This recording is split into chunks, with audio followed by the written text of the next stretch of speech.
Mr. President, I rise today really for one reason. I rise today to make crystal clear that we are profoundly grateful to every American who has answered our nation's call to serve in uniform, to risk their lives, and in too many instances to lay down their lives so that we might remain a free people. We are profoundly grateful to their families who have sacrificed so much while their loved ones were away, fighting to protect the rest of us and making this a better and more just world. And we're especially indebted to those families whose loved ones left for war and never came home. It is a sacrifice that many Americans can barely imagine, but one that has been all too real for millions of families since the founding of our nation. Mr. President, one of those families was my mother's family. I never got to meet my mom's younger brother. His name was Bob Kid Patton. My mom was a Patton. And Bobby, as he was known, was the youngest of 5 children, born near coal mining town Beckley, West Virginia, to my grandparents, Ray and Effie Mae Patton, a Gold Star mother. Bobby was killed in action on October 26, 1944, during a kamikaze attack in the Western Pacific on his aircraft carrier, the USS Sewanee.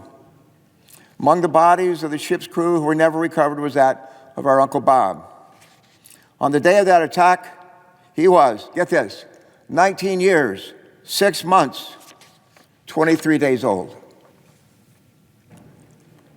My grandparents were never able to see their son again or say goodbye.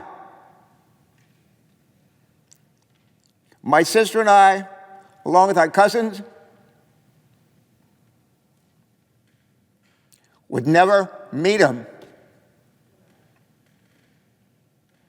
Neither Bob Patton nor his Sewanee shipmates, who also perished that day, were suckers or losers, as President Trump has characterized others who answered our nation's call to uniform. They were and remain heroes.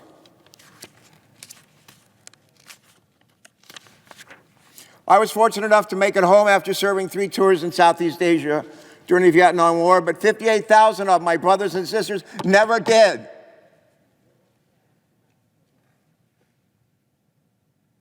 Their names are inscribed in a black granite wall not far from here so that Americans will remember their sacrifice. And let me add, those 58,000 Americans were not suckers or losers either. As President Trump has described John McCain, they were patriots. Unlike Donald Trump, they answered the call of duty. My squadron and I were deployed to Southeast Asia as part of the 7th Fleet for several of the years that John McCain was held as a prisoner of war in the Hanoi Hilton, along with hundreds of other POWs. His plane had been shot down in 1967 over Hanoi. Both his arms and one of his legs were broken during the ensuing crash. He was taken a prisoner of war. For 5.5 years, John McCain was held captive, beaten, tortured. And despite this, he refused the early release that was offered to him by his captors. Far from being the loser that President Trump refers to him, John McCain was the embodiment of courage. And my colleagues know it. He proved it again and again and again. In uniform and right here in this chamber, standing right over there. Mr. President, a number of us in this body have been blessed to serve alongside other true patriots, both during our time in Congress and in uniform. The late Dan Inouye lost an arm and earned the Medal of Honor while serving in the legendary 442nd, the most decorated Army unit of World War II. They were all Japanese Americans. They were despised by many Americans. They were heroes too.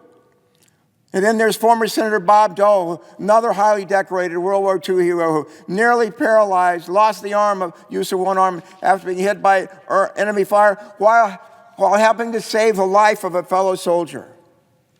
And then there's, of course, our amazing friend, our amazing colleague, Tammy Duckworth. God loves her. Tammy, thank you for bringing us to the floor today. But for any American to disparage heroes like them who gave their life and limb of our country would be despicable. But to hear that contempt from a man, now our commander-in-chief, who chose not to serve in the Vietnam War, allegedly because of bone spurs in his foot, is worse than despicable. It is abhorrent.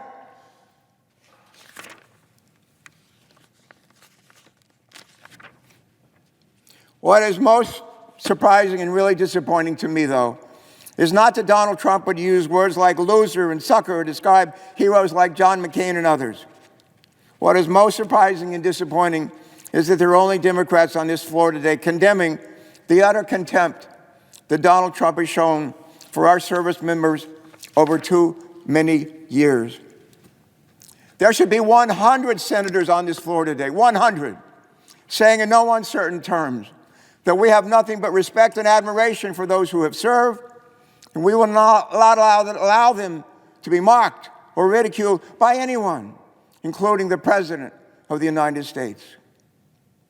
Honoring those who have served this country and risked their lives for this country is among the most sacred obligations any of us have. If we can't stand up and defend those men and women, then we have no business being here. Let me close with this. To the millions of soldiers, sailors, airmen, and women, Marines, and Coast Guard members who are risking their lives right now around the world and who have done so for generations, listen to this. We salute you. We thank you.